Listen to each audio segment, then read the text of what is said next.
Привіт! Електрочайник входить до переліку найпопулярнішої кухонної техніки. Саме тому сьогодні ми поговоримо про те, як вибрати доступний електрочайник. Я відібрав 3 моделі вартістю до 300 гривень, 2 чайники торгової марки AP і 1 від бренду Avrora. На перший погляд вони зовсім різні, але нагрівальний механізм тут застосовується однаковий – дисковий тен. На відміну від спіральних, довговічніший, адже менш підвладний корозії та осіданню на ньому накипу. Тому на сьогодні всі електрочайники випускаються саме з таким нагрівальним елементом. Довжина мережевого шнура приблизно однакова та становить плюс-мінус пів метра.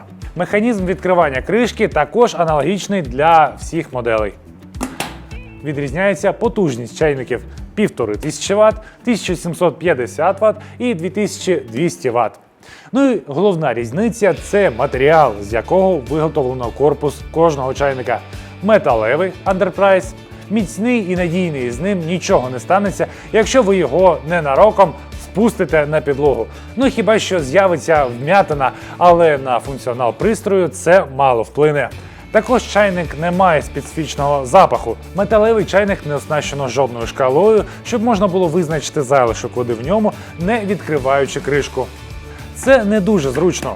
Також його зовнішній вигляд може не пасувати до інтер'єру конкретної кухні.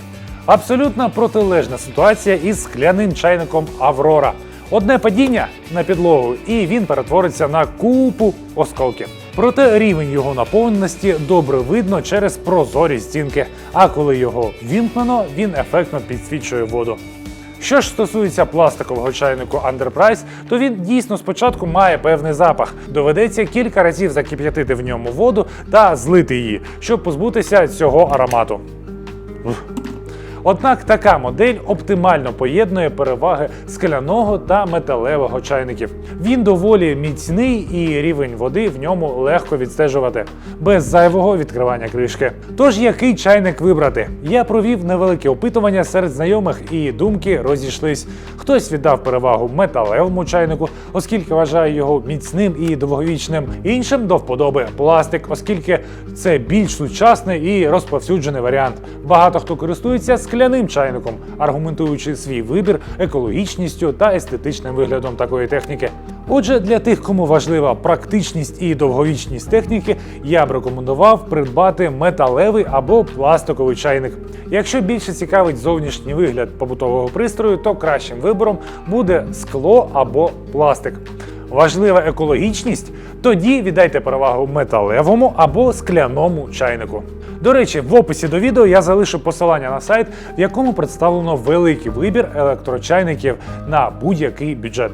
Також там є зручний фільтр, за допомогою якого можна підібрати модель, яка буде найкраще відповідати вашим вимогам. А на цьому в мене все. Підписуйтесь на канал, тисніть на дзвіночок. Побачимось, коли побачимось. Па-па!